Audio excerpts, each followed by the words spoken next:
Barbershops have long been social hubs for sharing ideas and discussing issues in the community. Today, the topic was incarceration.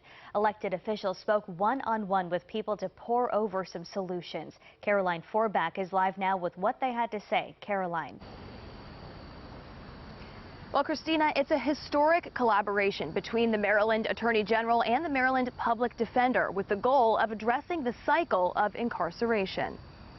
Maryland Attorney General Anthony Brown sat down in the barber chair at Conscious Head's Barbershop and Natural Hair in East Baltimore Saturday morning. The first stop of the barbershop tour. Brown and State Public Defender Natasha Dartigue visited 3 neighborhood barbershops to discuss mass incarceration. We're coming into the community, having conversations and listening to the community in terms of viable solutions. The Prison Policy Initiative says while only 9% of Maryland residents live in Baltimore, 40% of Maryland residents in state prisons are from the city. At Park Heights Barbershop, educator Stephen T. Johnson talked about poverty and blight as catalysts for crime and how crime in an area begets more crime. If we're talking about, every day, day in, we're getting inundated with, who got shot, who was murdered. Those things lead to young people coming to the places when we're talking about the justice system. People shared ideas about how to keep young people from entering the system. If we're going to implement something in the school, it should be more financial literacy classes, teaching people how to be entrepreneurship. And how to break the cycle. If they do not have a system in place when they come home,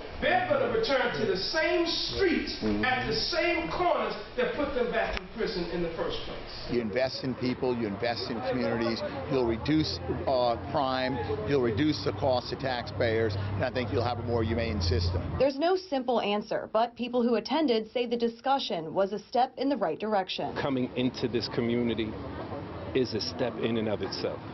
As opposed to having us come to somewhere else or being in a different area. Coming here is an intentional step. And the people we talked to today said it's not enough to just talk about the issue. That's why they're having an expungement fair and a job fair at Park Heights Barbershop next month. Reporting live here in Baltimore, Caroline Forbach, WJZ.